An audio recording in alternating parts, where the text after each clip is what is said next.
സാറും അത് ചോദിച്ചാൽ അല്ലെങ്കിൽ വളരെയധികം കുട്ടികളും പേരൻസും ഒക്കെ ചോദിക്കുന്നൊരു ചോദ്യമാണ്. വളരെ ലാഘവത്തോടെ ചോദിക്കുന്ന കേട്ടിട്ടുണ്ട്. ഇനി ഓൾ ഇന്ത്യ റൗണ്ട് 3-ാം റൗണ്ടിൽ ഒരു സീറ്റ് കിട്ടി, ഞാൻ പോയില്ലെങ്കിൽ എനിക്ക് കുഴപ്പമുണ്ടോ എന്നുള്ളത്. നമുക്കറിയാം 22 ലക്ഷം വിദ്യാർത്ഥികളാണ് ഈ പരീക്ഷ എഴുതിയത്.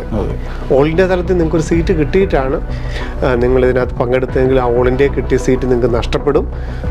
ഇത് നിർബന്ധമായിട്ട് നിങ്ങൾ പോയി ചേരേണ്ടതായിട്ട് വരും.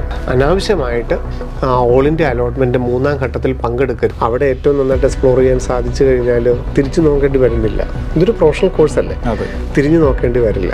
അതുകൊണ്ട് ഇനി ഇതിനേക്കാളും ബെറ്ററായിട്ട് കിട്ടുമെന്ന് കാത്തിരിക്കുന്ന എത്രത്തോളം കിട്ടും കേട്ടോ. 1-2 പേർക്ക് കിട്ടുകയെന്നൊന്നും നമ്മൾ പറയുന്നില്ല. 4-ാം ഘട്ടത്തിന് വേണ്ടിയിട്ട് നോക്കി നിൽക്കാതെ 3-ാം ഘട്ടത്തിൽ സീറ്റ് എടുക്കുന്നത് തന്നെയാണ് നല്ലത്. അത് ഫെയ്റ്റിന് ലക്കിന് വിട്ടുകൊടുക്കാണ്ട് ശരിക്കും ഒരു തവണ കൂടി എടുക്കുന്നത് തന്നെയാണ് നല്ലത്. ഓക്കെ. കാരണം ഇനിയിപ്പം നമുക്ക് സാധ്യതകൾ വളരെ കുറവാണ്. ചുമ്മാ സീറ്റ് കിട്ടും 4-ാം ഘട്ടത്തിൽ കിട്ടുമെന്ന് വിചാരിച്ച് ഒരു കാരണവശാലും അങ്ങനെയൊന്നും ചെയ്യരുത്. അപ്പോൾ തീർച്ചയായിട്ടും 3-ാം ഘട്ടത്തിൻ്റെ അലോട്ട്മെൻറ്റ് പബ്ലിഷ് ചെയ്യുന്നു. 16-ാം തീയതി പ്രൊവിഷണൽ വരുന്നു.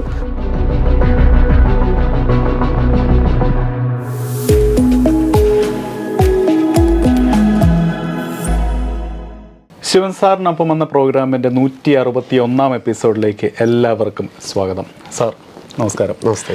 അപ്പോൾ നമ്മൾ കഴിഞ്ഞ എപ്പിസോഡിൽ പറഞ്ഞു വെച്ച പോലെ തന്നെ MBBS BDS ഓൾ ഇന്ത്യ 3-ാം അലോട്ട്മെൻറ്റുകൾ നമ്മുടെ അടുത്തെത്തിയിരിക്കുകയാണ്, നടന്നുകൊണ്ടിരിക്കുകയാണ്, ആരംഭിച്ച് കഴിഞ്ഞിരിക്കുന്നു. യെസ്. അപ്പോൾ അവിടെ ഏതെല്ലാം വിദ്യാർത്ഥികൾക്കാണ് ഈ ഒരു 3-ാം ഘട്ട അലോട്ട്മെൻറ്റിൽ പങ്കെടുക്കാൻ പറ്റുന്നത്? mcc.nic.in എന്ന വെബ്സൈറ്റ് വഴി നീറ്റ് 2025 ഓൾ ഇന്ത്യ റാങ്ക് അനുസരിച്ച് നമുക്കൊരു ഗവൺമെൻറ് മേഖലയിലുള്ള MBBS അല്ലെ ഗവൺമെൻറ് BDS അല്ലെ BSc നേഴ്സിംഗ്, അതല്ലെങ്കിൽ ESI കോട്ട, അല്ലെങ്കിൽ ഡീംഡ് മേഖലയിലുള്ള MBBS BDS, അതിൻ്റെയൊക്കെ സാധ്യതയുടെ ഒരു 95% ഫില്ല് ചെയ്യുന്നത്.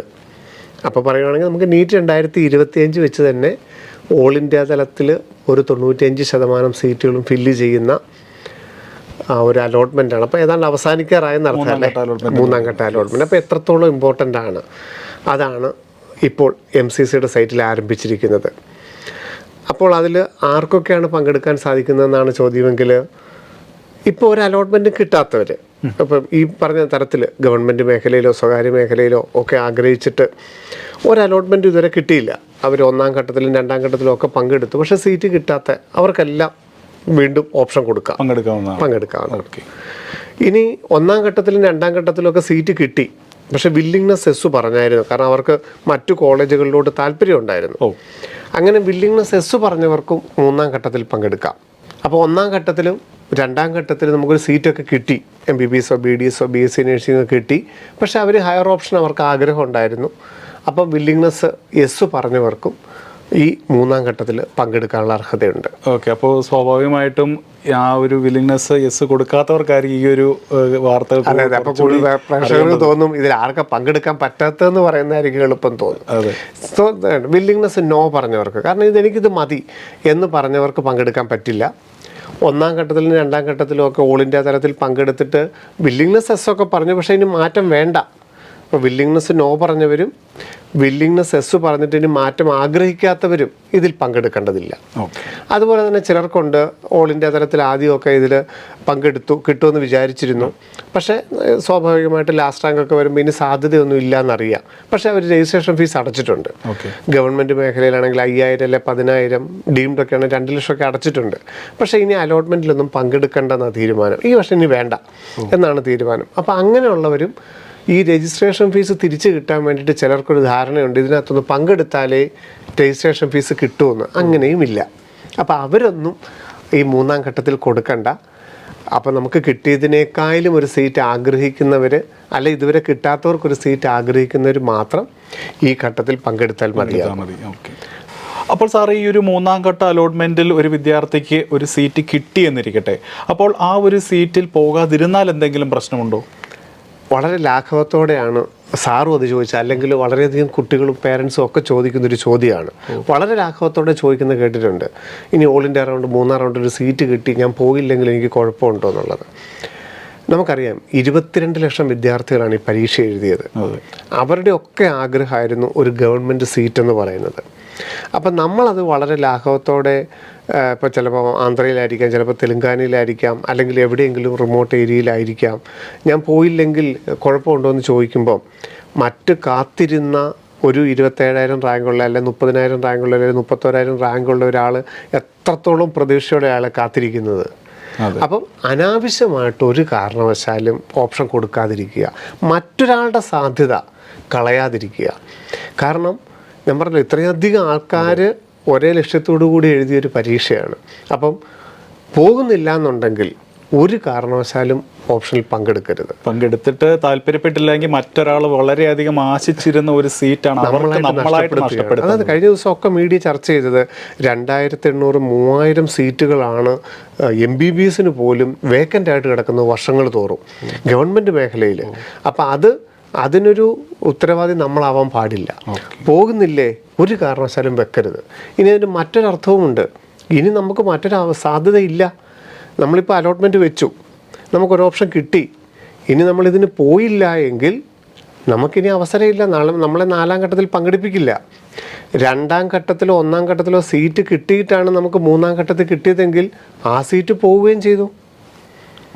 അപ്പോൾ പോകാതിരിക്കേണ്ട ഒരു അവസ്ഥ എന്ന് പറയുന്നതില്ല.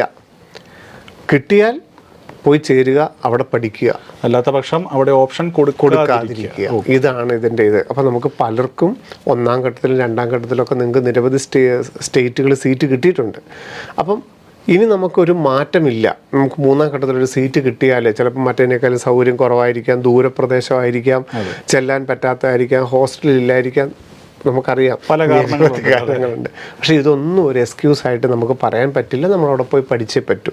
അതുകൊണ്ട് അറിയാവുന്ന കോളേജും പോകുന്ന കോഴ്സുകളും മാത്രം കൊടുക്കുക. കിട്ടിയാൽ അവിടെ പോയി നന്നായിട്ട് പഠിക്കുക, നന്നായിട്ട് നമ്മുടെ ജീവിത നിലവാരം മെച്ചപ്പെടുത്താനായിട്ട്, അല്ലേ, നന്നായിട്ട് പഠിച്ച് ഏത് കോഴ്സാണെങ്കിലും നമ്മുടെ കോളേജാണെങ്കിലും അത് നന്നായിട്ട് പഠിച്ച് അവനവനെ ഒന്ന് ബിൽഡപ്പ് ചെയ്യാനായിട്ട് ശ്രമിക്കുക. അനാവശ്യമായിട്ട് ഒരു കാരണവശാലും 3ാം ഘട്ടത്തിൽ പങ്കെടുക്കരുത്.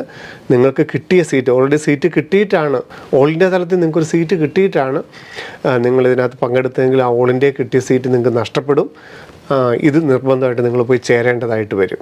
അനാവശ്യമായിട്ട് ഓൾ ഇന്ത്യ അലോട്ട്മെൻറ്റ് 3ാം ഘട്ടത്തിൽ പങ്കെടുക്കരുത്. വേണ്ടവർ മാത്രം പങ്കെടുത്താൽ മതിയാകും. ഓക്കെ. അപ്പോൾ സാറേ, നമുക്ക് കേരള അലോട്ട്മെൻറ്റിൽ ലഭിച്ച ഒരു സീറ്റിന് അതിന് കുഴപ്പമൊന്നും പറ്റത്തില്ല? ഇല്ല. നമ്മൾ കഴിഞ്ഞ തവണ സാറ് പറഞ്ഞതുപോലെ തന്നെ ഇത് രണ്ടും പാരലായിട്ട് പോകുന്നതാണ്. ഓൾ ഇന്ത്യയിൽ ഒരു സീറ്റ് കിട്ടിയെന്ന് വിചാരിച്ചുകൊണ്ട് കേരളത്തിൽ നിൽക്കുന്ന സീറ്റൊന്നും നിങ്ങൾക്ക് നഷ്ടപ്പെടില്ല. ആലോചിച്ചിട്ട് തീരുമാനിച്ചിട്ട് ഓൾ ഇന്ത്യയിലോട്ട് പോയി ചേർന്നാൽ മതിയാകും. ഓക്കെ.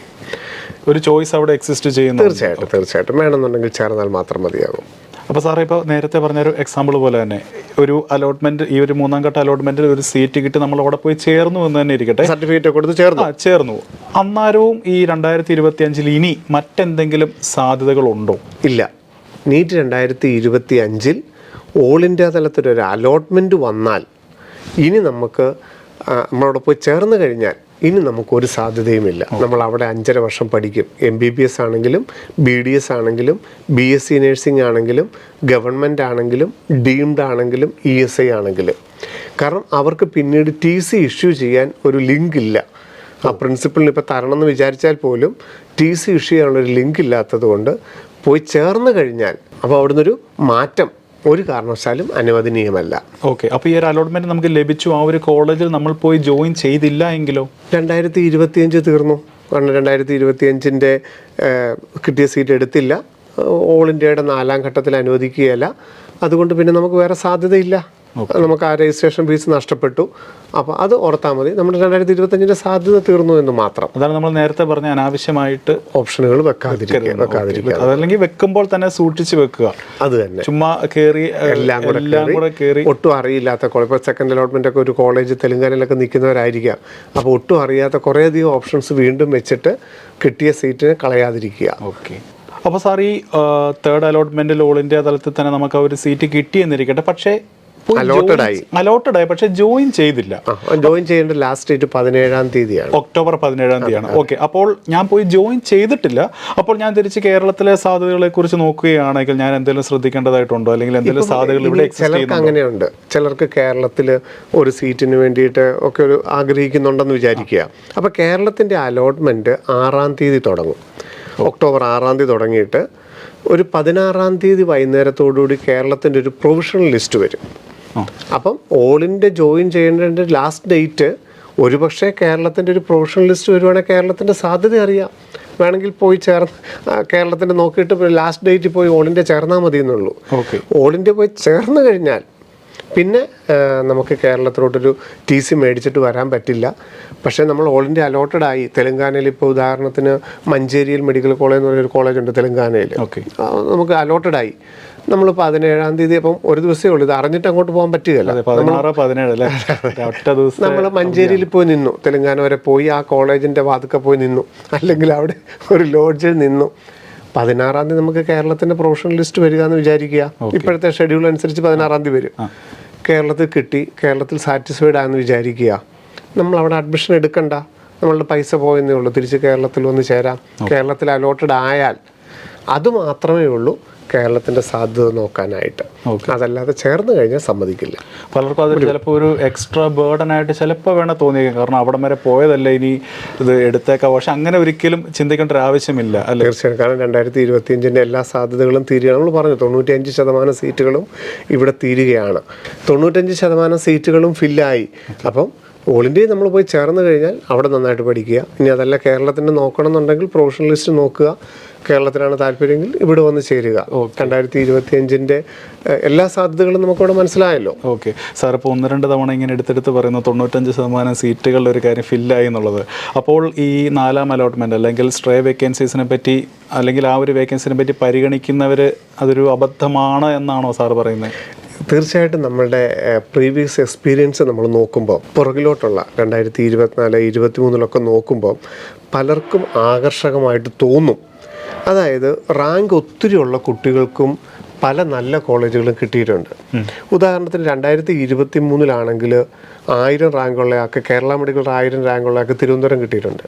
1500 റാങ്കുള്ള ആൾക്ക് കോട്ടയം മെഡിക്കൽ കോളേജ് കിട്ടിയിട്ടുണ്ട്. കാരണം അവിടെ 2 വേക്കൻസി വന്നപ്പം ഒരു അലോട്ട്മെൻറ്റിലും പങ്കെടുക്കാത്തവർക്ക് ആ സീറ്റ് കിട്ടിയിട്ടുണ്ട്. പല കാറ്റഗറിയിലും 2500-ഉം 2700-ഉം വരെയുള്ളവർക്ക് കിട്ടിയിട്ടുണ്ട്. പക്ഷേ അത് 1, 2, 3 വേക്കൻസിയാണ്. അപ്പം അങ്ങനെ കിട്ടുമെന്ന് വിചാരിച്ച് കുറേ അധികം പേര് കാത്തു നിന്നാത്ത അവസ്ഥ എന്താവും? അപ്പോൾ അതൊരിക്കലും ഉണ്ടാവരുത്.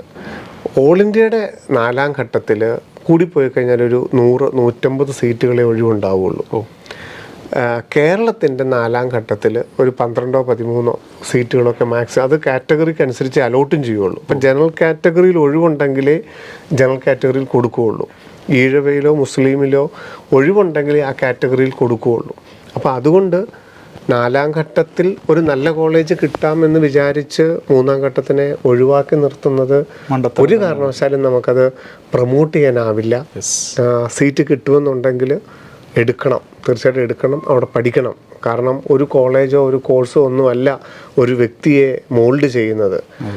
ഏത് കോഴ്സാണെങ്കിലും ഏത് കോളേജാണെങ്കിലും അവിടെ ഏറ്റവും നന്നായിട്ട് എക്സ്പ്ലോർ ചെയ്ത് അവിടുത്തെ എല്ലാ കാര്യങ്ങളും മനസ്സിലാക്കി ഏറ്റവും നന്നായിട്ട് പഠിക്കുന്നവർക്കാണ്. കാരണം ഇതൊരു UG പ്രോഗ്രാം അല്ലേ, ഒരു അണ്ടർ ഗ്രാജുവേഷൻ പ്രോഗ്രാമേ ആയിട്ടുള്ളൂ. നമ്മുടെ ജീവിതത്തിൻ്റെ യാത്രയുടെ തുടക്കമേ ആയിട്ടുള്ളൂ. അവിടെ ഏറ്റവും നന്നായിട്ട് എക്സ്പ്ലോർ ചെയ്യാൻ സാധിച്ചു കഴിഞ്ഞാൽ തിരിച്ചു നോക്കേണ്ടി വരുന്നില്ല. ഇതൊരു പ്രൊഫഷണൽ കോഴ്സല്ലേ, തിരിഞ്ഞു നോക്കേണ്ടി വരില്ല. അതുകൊണ്ട് ഇനി ഇതിനേക്കാളും ബെറ്ററായിട്ട് കിട്ടുമെന്ന് കാത്തിരിക്കുന്ന എത്രത്തോളം കിട്ടും കേട്ടോ. 1-2 പേർക്ക് കിട്ടുകയെന്നൊന്നും നമ്മൾ പറയുന്നില്ല. പക്ഷേ ആ 1-2 പേരിൽ ഉൾപ്പെടുമോ എന്നുള്ളത്, കാരണം നമ്മൾ കഴിഞ്ഞ എപ്പിസോഡിൽ നമ്മൾ പറഞ്ഞു, ഇപ്പോൾ ബെർലിനിൽ തന്നെയാണെങ്കിലും 550 മാർക്കോ 540 മാർക്കോ 530 മാർക്കൊന്നും ഇപ്പോഴും റിപ്പീറ്റ് ചെയ്യുന്നുണ്ട്. കാരണം അവരും അവർ ഫസ്റ്റ് ചാൻസുകാരായിരിക്കും, ഇപ്പം ബോർഡ് എക്സാം കഴിഞ്ഞവരായിരിക്കും. അപ്പോൾ അവരുടെ ആഗ്രഹിച്ചനുസരിച്ചിട്ടൊരു നല്ല കോളേജ് കിട്ടിയാൽ, നല്ല കോളേജ് അവർക്ക് ഒരു പക്ഷേ പോകാനുള്ള പദത്തിനായിരിക്കാം, അല്ലെങ്കിൽ എയിംസ് പോലുള്ള കോളേജായിരിക്കാം, ഒക്കെ നോക്കിയായിരിക്കും അവരിപ്പോൾ ഇവിടെ ചേർന്നിരിക്കുന്നത്. അപ്പം അവരൊക്കെ ഇവിടെ സീറ്റ് എടുക്കാതെ നിൽപ്പുണ്ട്. അതുപോലെ തന്നെ 5000, 10000, 15000 ഓൾ ഇന്ത്യ റാങ്ക് ഉള്ളവരും ഈ പറഞ്ഞ പോലെ തന്നെ എല്ലായിടത്തും കാത്തു നിൽപ്പുണ്ടാവും. അപ്പം നമ്മൾ 4ാം ഘട്ടത്തിന് വേണ്ടിയിട്ട് നോക്കി നിൽക്കാതെ 3ാം ഘട്ടത്തിൽ സീറ്റ് എടുക്കുന്നത് തന്നെയാണ് നല്ലത്. അത് ഫെയ്റ്റിനെ ലക്കിന് വിട്ടുകൊടുക്കാണ്ട് ശരിക്കും ഒരു തവണ കൂടി എടുക്കുന്നത് തന്നെയാണ് നല്ലത്. ഓക്കെ. അപ്പോൾ സാർ നമ്മൾ ഇത്ര നേരം സംസാരിച്ചുകൊണ്ടിരുന്നത് കൂടുതലും ഓൾ ഇന്ത്യ തരത്തിലുള്ള അലോട്ട്മെന്റ്. അതെ, കാരണം MCC.NIC.in 3ാം ഘട്ടത്തിൻ്റെ ന്യൂ രജിസ്ട്രേഷനാണ് ഇപ്പം നടന്നുകൊണ്ടിരിക്കുന്നത്. ഒരുപക്ഷെ ഈ എപ്പിസോഡ് അപ്ലോഡ് ആകുമ്പോൾ ക്ലിയർ വേക്കൻസി, വെർച്വൽ വേക്കൻസി വരും. ഓരോ ഇടത്ത് എവിടെയൊക്കെയാണ് വേക്കൻസി ഉള്ളതെന്ന് വരും. ഓപ്ഷൻ രജിസ്ട്രേഷൻ 1-ാം തീയതി മുതൽ, നാളെ മുതൽ 5-ാം തീയതി വരെയൊക്കെ ആകാനാണ് സാധ്യത. ഇപ്പോൾ ഓൾറെഡി ഷെഡ്യൂളെല്ലാം പബ്ലിഷ് ചെയ്തിട്ടുണ്ട്. 8-ാം തീയതിയാണ് ഫൈനൽ അലോട്ട്മെൻറ്റ് വരുന്നത്. 7-ാം തീയതി വൈകുന്നേരം പ്രൊഫഷണൽ അലോട്ട്മെൻറ്റ് ഇടും. 8-ാം തീയതി ഫൈനൽ അലോട്ട്മെൻറ്റ് വരും. 17-ാം തീയതിക്കുള്ളിൽ കോളേജുകളിൽ പോയി ജോയിൻ ചെയ്യണം. അതാണ് ഇതിൻ്റെ ഒരു ഷെഡ്യൂൾ. അപ്പോൾ ചോയ്സ് ഫില്ലിംഗ് നമ്മൾ ഈ എപ്പിസോഡ് ഷൂട്ട് ചെയ്യുന്ന സമയത്തും ചോയ്സ് ഫില്ലിംഗ് ആരംഭിച്ചിട്ടില്ല. പുതിയ രജിസ്ട്രേഷൻ മാത്രമേ ആരംഭിച്ചിട്ടുള്ളൂ. പിന്നെ 2ാം ഘട്ടത്തിലൊക്കെ സീറ്റ് എടുത്തിട്ട് പോകാത്തവർക്ക് ഫീസ് വീണ്ടും അടയ്ക്കണമല്ലോ. അവരെല്ലാം പുതിയതായിട്ട് രജിസ്റ്റർ ചെയ്യരുത്. അവർ ഓൾറെഡി ആപ്ലിക്കേഷൻ വരും, പാസ്വേഡ് വെച്ച് ലോഗിൻ ചെയ്തിട്ട് രജിസ്ട്രേഷൻ അപ്ഡേറ്റ് ചെയ്തിട്ട് ഫീസ് അടച്ചാൽ മാത്രം മതിയാകും. ന്യൂ രജിസ്ട്രേഷൻ എന്ന് പറയുന്നത് 1-ാം ഘട്ടത്തിലും 2-ാം ഘട്ടത്തിലും രജിസ്റ്റർ ചെയ്തിട്ടേ ഇല്ല, പേയ്മെൻറ്റ് അടച്ചിട്ടേ ഇല്ലാത്തവർ മാത്രമേ ന്യൂ രജിസ്ട്രേഷൻ ചെയ്യാവുള്ളൂ. ആദ്യം അടച്ചവരെല്ലാം ചിലപ്പം അലോട്ട്മെൻ്റ് ആയിട്ട് സീറ്റ് പോകാത്തവരുണ്ട്. അവരൊക്കെ ലോഗിൻ ചെയ്താൽ മാത്രം മതിയാകും. ചോയ്സ് ഫില്ലിങ് നാളത്തോടുകൂടി ആരംഭിക്കുകയുള്ളൂ. അതുപോലെ തന്നെ ഗവൺമെൻറ് മേഖലയിൽ രജിസ്ട്രേഷൻ ഫീസ് അടച്ചിട്ട് ഇപ്പോൾ ഡീംഡിലോട്ട് മാറണം എന്ന് ആഗ്രഹിക്കുന്നവരുണ്ട്. അവർക്കൊക്കെ രജിസ്ട്രേഷൻ അൺലോക്ക് ചെയ്യാം. അതുപോലെ MBBSും BDSും കൊടുത്തിട്ട് BSc നേഴ്സിംഗ് കൂടെ വേണമെന്ന് ആഗ്രഹിക്കുന്നവർക്കൊക്കെ രജിസ്ട്രേഷൻ അൺലോക്കിംഗ് ഉണ്ട്. അത് ക്ലിക്ക് ചെയ്തിട്ട് പാസ്വേഡ് അടിച്ചിട്ട് BSc നേഴ്സിംഗ് കൂടെ വേണേൽ ആഡ് ചെയ്യാം. അതിനൊക്കെയുള്ള ലിങ്കുകളെല്ലാം ആക്റ്റീവാണ്. ചോയ്സുകൾ മാക്സിമം നിങ്ങൾ കൊടുത്ത് ശ്രദ്ധയോടെ കൊടുത്ത് ഈ അലോട്ട്മെന്റിൽ പങ്കെടുക്കണം. ഓക്കെ. ഇത് ഓൾ ഇന്ത്യ അലോട്ട്മെന്റ് കാര്യമാണ്. അപ്പോൾ നമ്മുടെ കേരള അലോട്ട്മെന്റിന്റെ 3ാം ഘട്ടത്തിലേക്ക് നമ്മൾ കടക്കുകയാണല്ലേ. അപ്പോൾ എന്തെല്ലാമാണ് കേരളത്തിന്റെ ഇപ്പം നടന്നുകൊണ്ടിരിക്കുന്നത്? അഗ്രികൾച്ചർ, വെറ്റിനറി, ആയുർവേദത്തിന്റെ 2ാം ഘട്ടത്തിന്റെ ഓപ്ഷൻ കൺഫർമേഷൻ നടന്നുകൊണ്ടിരിക്കുകയാണ്. അപ്പോൾ എല്ലാവരുടെയും പ്രൊഫൈൽ കയറി കഴിഞ്ഞാൽ ഇപ്പോൾ ഓപ്ഷൻ രജിസ്ട്രേഷൻ കാണാം. അത് MBBS BDSന്റെ അല്ല, അഗ്രികൾച്ചർ, വെറ്റിനറി, ആയുർവേദത്തിന്റെ 2ാം ഘട്ടത്തിന്റെ ഓപ്ഷൻ രജിസ്ട്രേഷനാണ്, കൺഫർമേഷനാണ് നടക്കുന്നത്. MBBS BDS 6-ാം തീയതിയോടുകൂടി, ഒക്ടോബർ 6-ാം തീയതിയോടുകൂടിയാണ് അതിന്റെ ഷെഡ്യൂൾ വരുന്നത്. എന്നാണ് ഓപ്ഷൻ കൺഫർമേഷൻ, എന്നാണ് പ്രൊഫഷണൽ അലോട്ട്മെന്റ്, എന്നാണ് ജോയിൻ ചെയ്യേണ്ട ലാസ്റ്റ് ഡേറ്റ് എന്നൊക്കെ ഉള്ളത് 6-ാം തീയതിയോടുകൂടി കേരള എൻട്രൻസ് കമ്മീഷന്റെ വെബ്സൈറ്റിൽ MBBS BDS പബ്ലിഷ് ചെയ്യും. Okay sir. അപ്പോൾ നമ്മുടെ കേരള അലോട്ട്മെൻറ്റിൻ്റെ ഈ ഒരു സ്റ്റേജിൽ എത്തി നിൽക്കുമ്പോൾ നമുക്ക് ഒരു മെഡിക്കൽ കോളേജ് കൂടി നമുക്ക് വരികയാണ്. അതോടൊപ്പം എല്ലാ മെഡിക്കൽ കോളേജുകളുമായിട്ട് ഇത്രയധികം സീറ്റുകളുടെ വർധനവും നമുക്ക് ലഭിക്കാൻ പോവുകയാണ്. അപ്പോൾ ഈ അടുത്ത് വരാൻ പോകുന്ന അലോട്ട്മെൻറ്റിൽ ഈ പറഞ്ഞ ഈ പുതിയ മെഡിക്കൽ കോളേജും അതുപോലെ ഈ വർദ്ധിച്ച സീറ്റുകളും നമുക്ക് പ്രയോജനപ്പെടുത്താൻ പറ്റുന്നതാണോ? ഓൾറെഡി 600 സീറ്റുകളാണ് MBBSനകത്ത് 2 ഗവൺമെൻറ് കോളേജ് ഒഴികെ പുതുതായിട്ട് വരുന്നത്. അതിൽ സീറ്റ് വർധനവ് മുഴുവൻ ഗവൺമെൻറ് കോളേജിലെയും self financing college, Jubilee Travancore അടക്കമുള്ള സീറ്റ് വർധനവ് മുഴുവൻ 2ാം ഘട്ടത്തിൽ വന്നു. ഓൾറെഡി അതിൻ്റെ അലോട്ട്മെൻറ്റ് കഴിഞ്ഞു. അപ്പം ഇനി സീറ്റ് വർധനവ് എങ്ങും 3ാം ഘട്ടത്തിൽ വരുന്നില്ല. പുതിയതായിട്ട് വരുന്ന കോളേജ് പാലക്കാട് മങ്ങോട് ഒരു പുതിയതായിട്ടുള്ളൊരു സെൽഫ് ഫിനാൻസിങ് മെഡിക്കൽ കോളേജ്, മുസ്ലിം മൈനോറിറ്റി കോളേജ് പുതിയതായിട്ട് വരുന്നുണ്ട്. 150 സീറ്റുകളാണ് ആ 3ാം ഘട്ട അലോട്ട്മെൻറ്റിൽ വരുന്നത്. ആർക്ക് വേണമെങ്കിലും അത് പുതിയതായിട്ട് അവരവരുടെ ഓപ്ഷൻ ഉൾപ്പെടുത്താം. പഴയതുണ്ടായിരുന്ന ഓരോ കോളേജ് പോലും പുതിയതായിട്ട് ഉൾപ്പെടുത്താനാവില്ല. നിലവിലുള്ള ഹയർ ഓപ്ഷനെ മാത്രം കൺഫേം ചെയ്യാനേ പറ്റുള്ളൂ. പാലക്കാട് ഈ കോളേജ് ആർക്ക് വേണമെങ്കിലും ഉൾപ്പെടുത്താം. അതുൾപ്പെടെയാണ് 3ാം ഘട്ട അലോട്ട്മെൻറ്റ് നടക്കുന്നത്. സീറ്റ് വർധനവ് മുഴുവൻ 2ാം ഘട്ടത്തിൽ തന്നെ വന്നു കഴിഞ്ഞിരിക്കുന്നു. അപ്പോൾ ഈ അലോട്ട്മെൻറ്റ്, അതായത് നമ്മൾ കുറച്ച് മുമ്പേ പറഞ്ഞ ഓൾ ഇന്ത്യ തലത്തിൽ ഇങ്ങനെ ചേർന്ന് കഴിഞ്ഞിട്ട് പിന്നെ മാറാൻ തീരുമാനമെടുക്കുമ്പോൾ നമുക്ക് സംഭവിക്കാവുന്ന ചില പ്രശ്നങ്ങളൊക്കെ, അത്തരം കാര്യങ്ങൾ നമ്മൾ ഇവിടെയും ശ്രദ്ധിക്കേണ്ടതായിട്ടുണ്ടോ? തീർച്ചയായിട്ടും. ഓൾ ഇന്ത്യ ഈ 3ാം റൗണ്ട് എല്ലാം ഏതാണ്ട് ഒരുപോലെ തന്നെയാണ്. ചേർന്ന് കഴിഞ്ഞാൽ പിന്നെ അവർക്ക് TC തരാനായിട്ടാവില്ല. അപ്പോൾ 6-ാം തീയതി നോട്ടിഫിക്കേഷൻ വരുമ്പം അവർ പറയും ഇന്ന ദിവസം തൊട്ട് ഇന്ന ദിവസം വരെ വേണേൽ റിസൈൻ ചെയ്യാം. ചിലർക്ക് ഓൾ ഇന്ത്യയിലോട്ട് പോകണമെന്ന് ആഗ്രഹമുണ്ട്.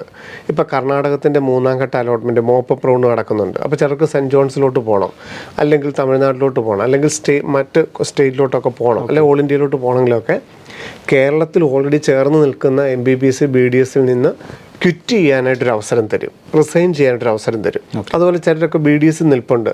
അപ്പോൾ ഈ വർഷം ഇനി വേണ്ട, അലോട്ട്മെൻറ്റിൽ വേണ്ട, നമുക്ക് വെളിയിലോട്ട് ഇറങ്ങാം എന്നൊക്കെ ഉണ്ടെങ്കിൽ ഈ ഓപ്ഷൻ രജിസ്ട്രേഷൻ നടന്നുകൊണ്ടിരിക്കുന്ന സമയത്ത് നമുക്ക് ക്വിറ്റ് ചെയ്ത് വെളിയിൽ വരാം. അപ്പോൾ 3ാം ഘട്ടത്തിൽ അവരെ പങ്കെടുപ്പിക്കുകയില്ല കേരളത്തിൻ്റെ. അവർക്ക് ഓൾ ഇന്ത്യ കിട്ടിയിട്ടുണ്ടെങ്കിൽ ഓൾ ഇന്ത്യയിലോട്ട് പോകാം, കർണാടകത്തിൽ കിട്ടിയിട്ടുണ്ടെങ്കിൽ കർണാടകത്തിലോട്ടൊക്കെ പോകാം. റിസൈൻ ചെയ്യാനായിട്ട് അവസരം തരും. പൈസയൊന്നും നഷ്ടപ്പെടുകയില്ല, രജിസ്ട്രേഷൻ ഫീസ് മാത്രമേ നഷ്ടപ്പെടുകയുള്ളൂ. പണ്ടാണെങ്കിൽ എൻട്രൻസ് കമ്മീഷനൊക്കെ അടയ്ക്കുന്ന പൈസ 1 ലക്ഷമൊക്കെ സെൽഫ് ഫിനാൻസിങ് ആണ് അടയ്ക്കുന്നുണ്ടായിരുന്നു, അതൊക്കെ നഷ്ടപ്പെടുമായിരുന്നു. ഇപ്പം അങ്ങനെയൊന്നുമില്ല, മുഴുവൻ ഫീസും കോളേജിൽ അടയ്ക്കുന്നത്. അപ്പോൾ നമുക്ക് വേണമെങ്കിൽ ഇപ്പോൾ കേരളത്തിൻ്റെ സെൽഫ് ഫിനാൻസിങ്ങിൽ നിന്നു, അപ്പോൾ ഓൾ ഇന്ത്യ കോട്ട കിട്ടി, അപ്പോൾ ഇവിടെ നമുക്ക് റിസൈൻ ചെയ്യാനായിട്ടൊരു അവസരം തരും. കേരളത്തിൽ നിന്ന് ഓൾ ഇന്ത്യയിലോട്ട് വേണേൽ നമുക്ക് പോകാം. അങ്ങനെ പോയിട്ട് കേരളത്തിൻ്റെ 3-ാം ഘട്ടത്തിൽ നിന്ന് വേണേൽ ഔട്ടാകാം. ഈ നിശ്ചിത ഡേറ്റ് കഴിഞ്ഞു. ഇപ്പം ഞാൻ കേരളത്തിൻ്റെ MBBS-ലോ BDS-ലോ സെൽഫ് ഫിനാൻസിങ്ങിലോ ഒക്കെ നിൽക്കുകയെന്ന് വിചാരിക്കുക. ഇവർ തരുന്ന ഈ ഡേറ്റ് കഴിഞ്ഞു. ഇപ്പം ഉദാഹരണത്തിന് 6 മുതൽ 12 വരെയാണെന്നിരിക്കട്ടെ. ഈ ഡേറ്റ് കഴിഞ്ഞാൽ പിന്നെ കേരളത്തിൽ നിന്ന് ക്വിറ്റ് ചെയ്യാനാവില്ല, അദ്ദേഹത്തിന് TC തരാനാവില്ല. 3-ാം ഘട്ട അലോട്ട്മെൻറ്റ് പബ്ലിഷ് ചെയ്തു. പബ്ലിഷ് ചെയ്ത് കഴിഞ്ഞാൽ നമ്മൾ ആ കോളേജിൽ പോയി ചേർന്ന് കഴിഞ്ഞാൽ അവിടെയാണ് 5.5 വർഷം പഠിക്കുന്നത്. പബ്ലിഷ് ചെയ്തിട്ട് നമ്മൾ പോകുന്നില്ല എന്നിരിക്കട്ടെ, നമ്മളിപ്പോൾ ഓൾ ഇന്ത്യയുടെ 3-ാം ഘട്ടത്തിൽ വേറൊരു സീറ്റ് കിട്ടി. ഞാനൊരു സെൽഫ് ഫിനാൻസിങ് BDS നിൽക്കുകയായിരുന്നു. അലോട്ട്മെൻറ്റ് പബ്ലിഷ് ചെയ്തു, ഞാൻ ക്വിറ്റ് ചെയ്തില്ല, പബ്ലിഷ് ചെയ്തു, പുതിയൊരു കോളേജ് കിട്ടി. പക്ഷേ പുതിയൊരു കോളേജ് കിട്ടി, എനിക്ക് വേണ്ട, ആ പുതിയ കോളേജ് ചേരാതെ വേണേൽ പോകാം. പക്ഷേ എനിക്ക് കോളേജ് മാറ്റം കിട്ടിയില്ല. ഞാൻ റിസൈൻ ചെയ്തില്ല, സമയത്ത് റിസൈൻ ചെയ്തില്ല. 3-ാം ഘട്ട അലോട്ട്മെൻറ്റ് പങ്കെടുത്തു, പക്ഷേ സീറ്റ് കിട്ടിയില്ല, കോളേജ് മാറ്റം കിട്ടിയില്ല. ആ കോളേജിൽ തന്നെ നമ്മൾ 5.5 വർഷം പഠിച്ചേ പറ്റൂ, കാരണം അവർക്ക് TC ഇഷ്യൂ ചെയ്യാനാവില്ല. അതുകൊണ്ട് വേണ്ടാന്നുണ്ടെങ്കിൽ അവർ നേരത്തെ പറയുന്ന സമയത്ത് ഇറങ്ങിക്കോണം. അതല്ല 3-ാം ഘട്ട അലോട്ട്മെൻറ്റ് തുടർന്നു, ഡേറ്റ് കഴിഞ്ഞു, 3-ാം ഘട്ട അലോട്ട്മെൻറ്റ് പബ്ലിഷ് ചെയ്തു, കോളേജ് മാറ്റം കിട്ടിയെങ്കിൽ വേണമെങ്കിൽ ഇതിൽ നിന്ന് ഇറങ്ങണ്ടെന്നുണ്ടെങ്കിൽ, കാരണം പിന്നെ 4-ാം ഘട്ടത്തിൽ പങ്കെടുപ്പിക്കില്ല. 3-ാം ഘട്ടത്തിൽ നിശ്ചിത സമയത്ത് ഇറങ്ങാത്തത് കൊണ്ട് 4-ാം ഘട്ടത്തിൽ കേരളത്തിലോ ഓൾ ഇന്ത്യയിലോ പങ്കെടുപ്പിക്കില്ല. വേണമെങ്കിൽ നിങ്ങൾക്ക് ഈ അടുത്ത വർഷത്തേക്ക് നോക്കാം. 2025-ൻ്റെ സാധ്യതകൾ കഴിഞ്ഞു. അങ്ങനെ നമുക്ക് വേണമെങ്കിൽ 3-ാം ഘട്ടത്തിനെ സമീപിക്കാമെന്ന് മാത്രം. സാർ, അത് ഒന്നുകൂടി കുറച്ചുകൂടെ എന്താ പറയുക, നമുക്ക് ക്ലിയർ ആകുന്ന രീതിയിൽ, അതായത് 6-ാം തീയതിയോടുകൂടി കേരള എൻട്രൻസ് കമ്മീഷനുടെ വെബ്സൈറ്റിൽ 3-ാം ഘട്ടം സംബന്ധിച്ചുള്ള നോട്ടിഫിക്കേഷൻ വരുന്നു. അതിനകത്ത് ഒരു നിശ്ചിത സമയം തരും. ഇപ്പം നിലവിൽ നിൽക്കുന്ന കേരളത്തിൻ്റെ MBBS BDS-ൽ നിന്ന് ക്വിറ്റ് ചെയ്യാനായിട്ടൊരു സമയം തരും. ഇനി ഈ വർഷം നമുക്ക് പോകണ്ട, അല്ലെങ്കിൽ എനിക്കിനി സ്ട്രേ വേക്കൻസി മതി എന്നുണ്ടെങ്കിൽ നിങ്ങൾക്ക് ആ നിശ്ചിത സമയത്തിനുള്ളിൽ വെളിയിലിറങ്ങാം. സാർ, പക്ഷേ അങ്ങനെ റിസൈൻ ചെയ്താൽ ഈ സ്ട്രേ വേക്കൻസി നമുക്ക് അപ്ലൈ ചെയ്യാൻ പറ്റും. ആ നിശ്ചിത സമയത്തിനുള്ളിലാണ് ഇറങ്ങുന്നതെങ്കിൽ 4-ാം ഘട്ടത്തിൽ പങ്കെടുപ്പിക്കും. അലോട്ട്മെന്റ് വന്നു കഴിഞ്ഞാൽ പിന്നെ 4-ാം ഘട്ടത്തിൽ പങ്കെടുപ്പിക്കും. സമയത്തിനുള്ളിൽ ഇറങ്ങുവാണ് 4-ാം ഘട്ടത്തിൽ പങ്കെടുപ്പിക്കും. ആ നിശ്ചിത സമയത്തിനുള്ളിൽ നിങ്ങൾക്ക് ഇറങ്ങാം. 3-ാം ഘട്ടത്തിൽ നിന്ന് ഔട്ടാവുന്നേ ഉള്ളൂ, സ്ട്രേ വേക്കൻസി പങ്കെടുപ്പിക്കും. ഇനി അതല്ല, ആ സമയം കഴിഞ്ഞു പോയെന്ന് വിചാരിക്കുക, ഇറങ്ങേണ്ട സമയം കഴിഞ്ഞു, നമ്മൾ 3-ാം ഘട്ടത്തിൽ തുടർന്നു. എല്ലാവരും അങ്ങനെയല്ലേ, റിസൈനൊന്നും ഇനി ആരും ചെയ്യരുത്. കാരണം ഇനിയിപ്പം നമുക്ക് സാധ്യതകൾ വളരെ കുറവാണ്. ചുമ്മാ സീറ്റ് കിട്ടും, 4-ാം ഘട്ടത്തിൽ കിട്ടുമെന്നൊന്നും വിചാരിച്ച് ഒരു കാരണവശാലും അങ്ങനെയൊന്നും ചെയ്യരുത്. അപ്പോൾ തീർച്ചയായിട്ടും 3-ാം ഘട്ടത്തിൻ്റെ അലോട്ട്മെൻറ്റ് പബ്ലിഷ് ചെയ്യുന്നു. 16-ാം തീയതി പ്രൊവിഷണൽ വരുന്നു, 17-ാം തീയതി അലോട്ട്മെൻറ്റ് വരുന്നു. നമ്മൾ കോളേജ് മാറ്റം കിട്ടിയിട്ടുണ്ടെങ്കിൽ ആദ്യത്തെ കോളേജിൽ നിന്നും പുതിയ കോളേജിൽ പോയി ചേരുന്നു. മാറ്റം കിട്ടിയിട്ടില്ലെങ്കിൽ ആ കോളേജിൽ തന്നെ ആയിരിക്കും നമ്മൾ തുടർന്നുള്ള 5.5 വർഷം പഠിക്കുന്നത്. ആ കോളേജിൽ നിന്ന് മാറാനായിട്ട് യാതൊരു നിവൃത്തിയുമില്ല. അത്ര ഓർത്താൽ മതി. ഇനി ഒരു കോളേജ് അലോട്ടഡ് ആയിട്ട് നിങ്ങൾക്ക് താല്പര്യമില്ല എന്നുണ്ടെങ്കിൽ വേണമെങ്കിൽ ചേരാതിരിക്കാനുള്ളൊരു പ്രൊവിഷനുണ്ട്. പക്ഷേ 2025 അവിടെ തീർന്നു. 2025-ൽ 4-ാം ഘട്ടത്തിൽ നിങ്ങളെ പങ്കെടുപ്പിക്കില്ല. സ്ട്രേ വേക്കൻസി എന്ന് പറയുന്നത് ഓൾ ഇന്ത്യയിലാണെങ്കിലും കേരളയിലാണെങ്കിലും പരസ്പരം ഡാറ്റ ഷെയർ ചെയ്യും. കേരളത്തിൽ അലോട്ടഡ് ആയവരുടെ, കേരളത്തിൽ അഡ്മിറ്റ് ആയവരുടെ ഡാറ്റ എല്ലാം ഓൾ ഇന്ത്യക്കാർക്ക് കൊടുക്കും. ഓൾ ഇന്ത്യയിൽ അലോട്ടഡ് ആയവരുടെയും ഓൾ ഇന്ത്യയിൽ അഡ്മിറ്റഡ് ആയവരുടെയും ഡാറ്റ കേരളക്കാർക്കും കൊടുക്കും. പരസ്പരം പങ്കെടുപ്പിക്കില്ല. ഒന്നും അലോട്ടഡ് ആകാത്തവർക്കും ഒന്നും അഡ്മിറ്റഡ് അല്ലാത്തവർക്കും 4-ാം ഘട്ടത്തിൽ പുതിയതായിട്ട് ഓപ്ഷൻ രജിസ്ട്രേഷൻ കൊടുക്കാം 4-ാം ഘട്ടത്തിന് വേണ്ടിയിട്ട്. അപ്പോൾ ഈ സ്ട്രേ വേക്കൻസിയിൽ നമ്മൾ അപ്ലൈ ചെയ്യുമ്പോൾ അതിന് ഇനി മറ്റെന്തെങ്കിലും പേയ്മെൻറ്റോ അങ്ങനെ എന്തെങ്കിലും ഉണ്ടോ? സാധാരണ ഓൾ ഇന്ത്യക്ക് പേയ്മെൻറ്റ് പ്രത്യേകം പറയാറില്ല. MCC.NIC.in-നകത്ത് ഈ ആദ്യത്തെ രജിസ്ട്രേഷൻ ഫീസ് മാത്രം മതി. അത് നഷ്ടപ്പെട്ടിട്ടില്ലെങ്കിൽ തീർച്ചയായിട്ടും അതിന് ആ പൈസ വെച്ച് തന്നെ കൊടുക്കാം, പ്രത്യേക പൈസ അടയ്ക്കണ്ട. കേരളത്തിൽ സെൽഫ് ഫിനാൻസിങ് മേഖലയിലൊക്കെ പങ്കെടുക്കണമെങ്കിൽ 1 lakh ഒക്കെ പറയാനായിട്ട് സാധ്യതയുണ്ട്. കേരളത്തിൻ്റെ സ്ട്രേ വേക്കൻസിയിൽ പങ്കെടുക്കുന്നതിന് ചിലപ്പോൾ പൈസ പറയും, കാരണം അനാവശ്യമായിട്ട് ഓപ്ഷൻ കൊടുക്കാതിരിക്കാൻ വേണ്ടിയിട്ട്. ഓൾ ഇന്ത്യയിൽ പ്രത്യേകിച്ച് രജിസ്ട്രേഷൻ ഫീസ് ഒന്നും കൂടുതലായിട്ട് പറയുകയില്ല. ഇതുപോലെ തന്നെ 3-ാം ഘട്ടം പോലെ തന്നെ 4-ാം ഘട്ടവും.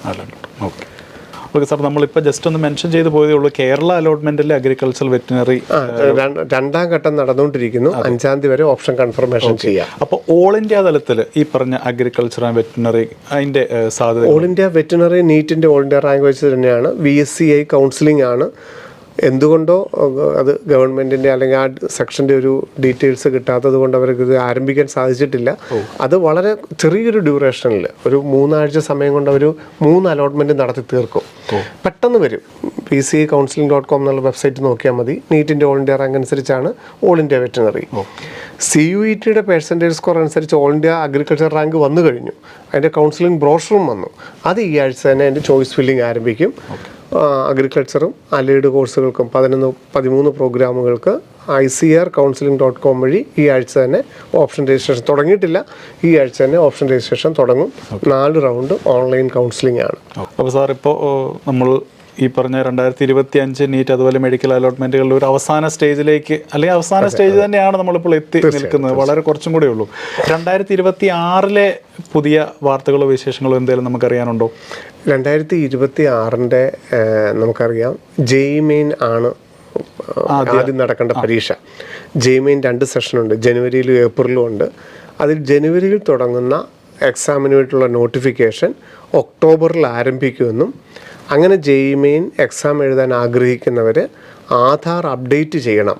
കാരണം കുട്ടികളുടെ ഫോട്ടോ പുതിയതായിരിക്കണം, പേര് 10ാം ക്ലാസ് പോലെ കറക്റ്റ് ആയിരിക്കണം, ഡേറ്റ് ഓഫ് ബർത്ത് കറക്റ്റ് ആയിരിക്കണം, ആധാർ എല്ലാവരും അപ്ഡേറ്റ് ചെയ്യണം എന്നുള്ള നോട്ടിഫിക്കേഷൻ ഓൾറെഡി jemain.nta.nic.in എന്ന വെബ്സൈറ്റിൽ വന്നു കഴിഞ്ഞിരിക്കുന്നു. റിസർവേഷൻ ഉണ്ടെങ്കിൽ നിങ്ങൾ OBC, NCL, EWS, SC, ST, PWD ആ സർട്ടിഫിക്കറ്റുകളെല്ലാം വാലിഡ് ആയിട്ടുള്ള സർട്ടിഫിക്കറ്റുകൾ എടുത്ത് വെക്കണമെന്നുള്ളത് JEE മെയിൻ്റെ വെബ്സൈറ്റിൽ വന്നു കഴിഞ്ഞിരിക്കുന്നു. സാർ, അപ്പോൾ നമുക്ക് കൂടുതലായിട്ടുള്ളത് മെഡിക്കൽ ആസ്പിരൻസ് ആണല്ലോ. നമ്മൾ ഈ എപ്പിസോഡ് കൂടുതൽ കാണുന്നത് അതായിരിക്കും. അതെ. അപ്പോൾ അവർക്ക് ഈ JEE മെയിൻ എക്സാം അറ്റൻഡ് ചെയ്യേണ്ടതായിട്ടോ അവരെന്തെങ്കിലും കരുതലുകൾ കൈക്കൊള്ളേണ്ടതായിട്ടോ അങ്ങനെ നമുക്കിപ്പോൾ പുതിയതായിട്ടുള്ള പ്രേക്ഷകരാണെങ്കിൽ, ഇപ്പോൾ ഈ വർഷം ബോർഡ് എക്സാം എഴുതുന്നവരൊക്കെ ആണെന്നുണ്ടെങ്കിൽ, അല്ലെങ്കിൽ കഴിഞ്ഞ വർഷം നീറ്റൊക്കെ എഴുതിയവരാണെങ്കിൽ കൂടുതൽ സാധ്യതകൾ 2026 എല്ലാ സാധ്യതകളെയും ഉൾക്കൊള്ളുന്നത് തന്നെയാണ് നല്ലത്. അപ്പം നാഷണൽ ലെവലുള്ളൊരു എക്സാം അല്ല JEE മെയിൻ. ഇപ്പം നീറ്റാണ് ഫോക്കസ് ചെയ്യുന്നതെങ്കിലും സാഹചര്യം നല്ലതാണെന്നുണ്ടെങ്കിൽ തീർച്ചയായിട്ടും JEE മെയിൻ്റെ 2 സെഷൻ എഴുതുന്നതൊക്കെ നല്ലത് തന്നെയാണ്. അതുപോലെ എങ്ങനെയാണ് ഓൺലൈൻ അപ്ലൈ ചെയ്യുന്നത്, ആധാർ അപ്ഡേറ്റഡ് ആണോ, എല്ലാ കാര്യങ്ങളെക്കുറിച്ച് നമുക്കൊരു അവയർനെസ് കിട്ടും. അപ്പോൾ ആ പ്രോസസ്സിലൂടെ പോകുന്നത് നല്ലത് തന്നെയാണ്. കുട്ടികളെ സംബന്ധിച്ചിടത്തോളം നാഷണൽ ലെവലുള്ള പരീക്ഷകൾ എത്രത്തോളം എഴുതാൻ പറ്റുമോ അത്രത്തോളം എഴുതുന്നത് നല്ലത് തന്നെയാണ്. വലിയൊരു എക്സ്പീരിയൻസ് തീർച്ചയായിട്ടും ഓൺലൈൻ എക്സാം അല്ലേ, അത് നല്ലത് തന്നെയാണ്. സാർ, ഇപ്പോൾ ഈ സർട്ടിഫിക്കറ്റുകളുടെ കാര്യം പറഞ്ഞു. ഇപ്പോൾ ഈ ഒരു വർഷം ഓൾറെഡി റിപ്പീറ്റ് ചെയ്യുന്നവർ അവരുടെ ഈ പറഞ്ഞ സർട്ടിഫിക്കറ്റ്, അതുപോലെ ആധാർ കാർഡ്, ഫോട്ടോ, ഇതൊക്കെ ഓൾറെഡി അപ്ഡേറ്റഡ് ആയിരിക്കും. തീർച്ചയായിട്ടും. ഓക്കെ. അപ്പോൾ അവർ ഇതിനായിട്ട് അധികം ചെയ്യേണ്ടതായിട്ടില്ല. കാരണം ഇതിപ്പോൾ ഈ വർഷം ബോർഡ് എക്സാം എഴുതുന്നവർ ആദ്യമായിട്ട് JEE മെയിൻ അപ്ലൈ ചെയ്യുന്നവർക്കൊക്കെയാണ് കൂടുതലായിട്ട് ബാധകമാകുക. നോൺ ക്രിമിലെയറും ആധാറും ഒക്കെ ഇപ്പോൾ റിപ്പീറ്റ് ചെയ്യുന്ന സമയത്തുള്ള അപ്ഡേറ്റഡ് ആയിട്ട് കയ്യിലുണ്ട്. അവർക്ക് അത് വെച്ച് തന്നെ അപ്ലൈ ചെയ്യാനായിട്ട് സാധിക്കും. മതി. അപ്പോൾ വിദ്യാർത്ഥികൾ എല്ലാവരും തന്നെ ഏറ്റവും ശ്രദ്ധയോടുകൂടെ തന്നെ നമ്മുടെ 3ാം ഘട്ട അലോട്ട്മെൻറ്റിൽ എല്ലാ ഡീറ്റെയിൽസും ഫില്ല് ചെയ്യുക. നേരത്തെ സാറ് പറഞ്ഞതുപോലെ തന്നെ അനാവശ്യമായിട്ട് പോകുന്നില്ല എങ്കിൽ കൊടുത്ത് മറ്റൊരാളുടെ സീറ്റ് ഒരു കാരണവശാലും കളയരുത്. കിട്ടിയ ആൾക്കാർ 100% എനിക്ക് ഉറപ്പുണ്ട് എന്ന് കരുതുന്ന കോളേജുകൾ മാത്രമേ ഓപ്ഷനിൽ കൊടുക്കാവുള്ളൂ. പലപ്പോഴും അത് കുട്ടികൾക്ക് പറ്റും. സെക്കൻഡ് അലോട്ട്മെൻറ്റിനെ പോലെ എല്ലാ കോളേജുകളും ഓപ്ഷനിൽ കൊടുക്കും. അങ്ങനെ കൊടുത്ത് കളയരുത്. സീറ്റ് കിട്ടിയവരെ സംബന്ധിച്ചോളൂ അവർക്ക് 100% ഉറപ്പുള്ള അത്ര ഫെമിലിയർ ആയിട്ടുള്ള കോളേജുകൾ മാത്രമേ ഓപ്ഷനിൽ കൊടുക്കാവുള്ളൂ. അല്ല ഇനി എനിക്ക് ഈ കോളേജ് നിർബന്ധമായിട്ട് മാറണം എന്നുള്ളവർക്ക് ഏത് വേണമെങ്കിലും കൊടുക്കുകയും ചെയ്യാം. ഓക്കെ. അപ്പോൾ ശിവ സാർ പറഞ്ഞ പോലെ തന്നെ വ്യക്തമായൊരു തീരുമാനം എടുത്തതിന് ശേഷം മാത്രം ഈ പറഞ്ഞ 3ാം ഘട്ട അലോട്ട്മെൻറ്റിലൊക്കെ നിങ്ങൾ പങ്കെടുക്കുക. അപ്പോൾ കേരള MBBS അലോട്ട്മെൻറ്റുകളുടെ കൂടുതൽ വിശേഷങ്ങളുമായി ഞങ്ങൾ അടുത്ത ആഴ്ച വരുന്നതായിരിക്കും. അതുവരേക്കും എല്ലാവർക്കും നന്ദി, നമസ്കാരം. Brilliant Study Center, India's #1 coaching center for NEET and JEE.